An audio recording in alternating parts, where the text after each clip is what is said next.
সবাই খারাপ নেই থেকে চাপো।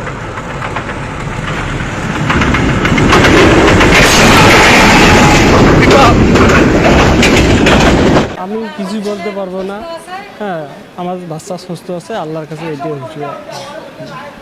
আমরা তো ঘটনাস্থলে যাই নাই, কী হয়েছে সেটাও আমরা জানি না। এখন ওখানে যে ছেলের ঘরের সঙ্গে ও গেছিলো, শুধু তারাই জানে কী হয়েছে, সেটা আমরাও জানি না। তারা গুরুতর অবস্থা নিয়ে আসছে, পরে শুনলাম যে তারা ওখানে ট্রেনের ধাক্কা খাইছে নাকি, খাওয়ার পরে গুরুতর অবস্থা, তারপর নিয়ে আসে। এখন সে সুস্থ, তার কোনো ঝামেলা নেই এখন। হ্যাঁ, সেলাই দিলাম, মনে করেন 13-14টা সেলাই পড়ছে। ওখানে প্রাইমে ভর্তি হয়েছিল, ওখানে নেয় নাই, রেফার করি মেডিকেলে দিছে। এগুলো দেওয়ার পর এখন ট্রিটমেন্ট চলতেছে, এখন সম্পূর্ণ সুস্থ। ডাক্তার আজকে দেখলো, বললো বলে সম্পূর্ণ সুস্থ, এখন আপনারা বাড়ি নিয়ে যাইতে পারেন, এই কথাই বললো। অ্যান্টিব্যাকটেরিয়াল অ্যাডিটিভ যুক্ত সেরা ওয়াটার ট্যাঙ্ক বিশুদ্ধ পানিতে ব্যাকটেরিয়া জন্মাতে দেয় না।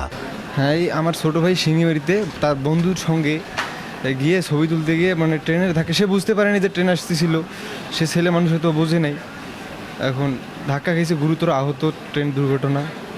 এখন সবাই তার জন্য দোয়া করবেন যেন সুস্থ হয়। স্যার বলছে সে ভালো আছে, আলহামদুলিল্লাহ।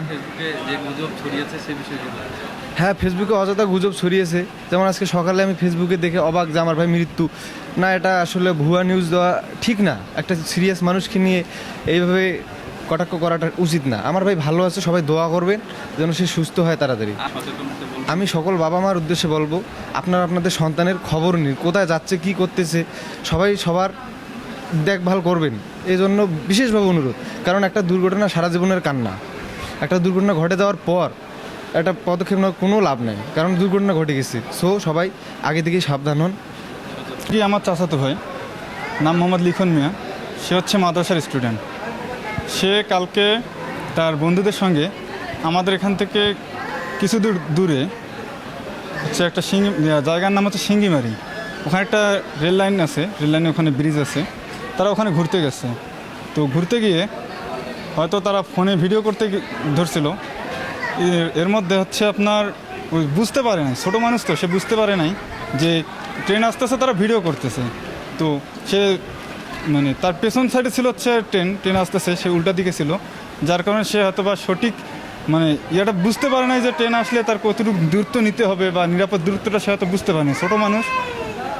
যার কারণে সে বুঝতে না পারার কারণে পিছন দিকে যেহেতু ছিল, তো ও দাঁড়ায় ছিল, হঠাৎ করে হচ্ছে ট্রেনটা যখন কাছাকাছি চলে আসলো, তো তার মাথার পিছনে লাগার পর গুরুতর আহত হয়। এমতো অবস্থায় ওখান থেকে হচ্ছে আমাদের পাশে হচ্ছে প্রাইম মেডিকেল কলেজ হসপিটাল, সেখানে নিয়ে আসা হয়।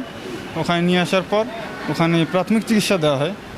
এরপর হচ্ছে ওখান থেকে রংপুর মেডিকেলে রেফার করা হয়। এরপর এখানে এসে ভর্তি করার পর কালকে থেকে আলহামদুলিল্লাহ, কালকে যে অবস্থাটা আমরা মনে করছিলাম যে হয়তোবা খুবই সিরিয়াস কন্ডিশন বা আমরা নিজেও অনেকটা ভয় পাইছিলাম, তো আজকে যখন ডাক্তার দেখলো, স্যার আসছিল রাউন্ড দেওয়ার সময় দেখলো, তো দেখার পর উনি যেভাবে বললো তাতে আলহামদুলিল্লাহ অনেকটা আগের থেকে ভালো। আশা করি যে সঠিক চিকিৎসা যদি করা যায় বা সঠিক ট্রিটমেন্ট করতে পারলে ইনশাল্লাহ ভালো হয়ে যাবে। আর সবার কাছে একটাই অনুরোধ যে ছোট মানুষ, সে হয়তো বুঝতে পারে না, যেভাবে হোক দুর্ঘটনা একটা ঘটে গেছে, তো সবাই তার জন্য দোয়া করবেন, সে যেন খুব তাড়াতাড়ি সুস্থ হয়ে যায়। হ্যাঁ, আর সবার কাছে একটা অনুরোধ, করজোড়ে অনুরোধ, যাতে আপনার হচ্ছে যাদের এরকম ছোটো ছোটো বাচ্চারা আছে, ছোটো বাচ্চা বললে ভুল হবে, অনেক সময় আমরাও এটা হচ্ছে এক জায়গায় দাঁড়াইলে হয়তো সঠিক দূরত্বটা আমরা নির্ণয় করতে পারি না, যার কারণে আজকে এই দুর্ঘটনার সম্মুখীন হইতে হয়। তো আমাদের সবারই উচিত যে ট্রেন আসুক বা যেটা হোক, যে কোনো জায়গায় হোক, পথ চলতে গেলে আমাদের সমস্যার সম্মুখীন হইতেই হবে।